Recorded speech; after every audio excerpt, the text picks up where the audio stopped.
Allahabad high court का फैसला UP police की मनमानी पर करारा तमाचा है। धार्मिक आजादी की दो टूक जीत है, ये कहना है जमीयत उलमाए हिंद के अध्यक्ष मौलाना महमूद असद मदनी का। मौलाना मदनी ने इलाहाबाद हाई कोर्ट के जरिए निजी जमीन पर इबादत या मजहबी प्रोग्राम को रोकने के खिलाफ यूपी पुलिस को कड़ी फटकार के बाद अपनी प्रतिक्रिया दी है। दरअसल इलाहाबाद हाई कोर्ट ने अपने एक फैसले में निजी जमीन पर इबादत या मजहबी प्रोग्राम को रोकना, एफआईआर दर्ज करना या पुलिसिया अनुमति को अनिवार्य बनाना संविधान के अनुच्छेद 25 का खुला उल्लंघन बताते हुए अपने हाल ही के फैसले में ये सख्त और दो टूक टिप्पणी की है और उत्तर प्रदेश पुलिस प्रशासन की मनमानी पर करारा प्रहार किया है। अदालत ने स्पष्ट कहा है कि कानून व्यवस्था का बहाना बनाकर नागरिकों के मौलिक अधिकार छीने नहीं जा सकते हैं। इसी ऐतिहासिक फैसले पर प्रतिक्रिया देते हुए जमीयत उलमाए हिंद के अध्यक्ष मौलाना महमूद असद मदनी ने इसे यूपी पुलिस की मनमानी के खिलाफ स्पष्ट चेतावनी और संविधान की निर्णायक जीत बताया है। उन्होंने कहा है कि यह फैसला उन सभी कार्रवाइयों पर सीधा तमाचा है जिसके तहत बीते समय में नमाज, तरावी या दूसरे मजहबी आयोजनों को जबरन अपराध की श्रेणी में डाल दिया गया।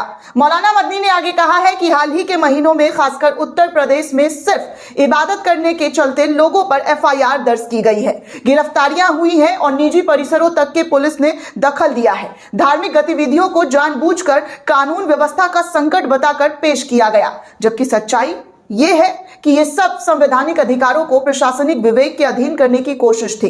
उन्होंने कहा है कि इलाहाबाद हाई कोर्ट ने अब बिना किसी भ्रम के ये साफ कर दिया है कि मौलिक अधिकार किसी थाने, किसी अफसर या किसी अस्थायी आदेश के मोहताज नहीं है।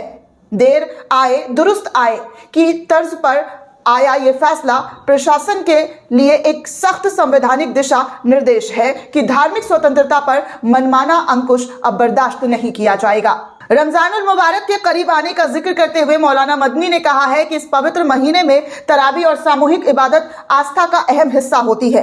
उन्हें उम्मीद है कि इस बार उत्तर प्रदेश पुलिस पिछले रमजान की तरह गैर संवैधानिक हस्तक्षेप नहीं करेगी और लोगों को शांति से इबादत करने दिया जाएगा। उन्होंने नागरिकों से अपील की है कि वो हाईकोर्ट के इस फैसले की प्रति अपने पास सुरक्षित रखे ताकि जरूरत पड़ने पर संवैधानिक अधिकारों की रक्षा की जा सके। मौलाना महमूद मदनी ने साफ कहा है कि जमीयत उलमाए हिंद हमेशा शांति, सामाजिक सौहार्द और कानून के शासन की समर्थक रही है, लेकिन संविधान से मिले अधिकारों पर कोई समझौता स्वीकार नहीं। यदि कोर्ट के स्पष्ट आदेशों के बावजूद धार्मिक आजादी विशेषकर इबादत में बाधा डाली गई तो जमीयत भविष्य में भी कानूनी और संवैधानिक संघर्ष से पीछे नहीं हटेगी।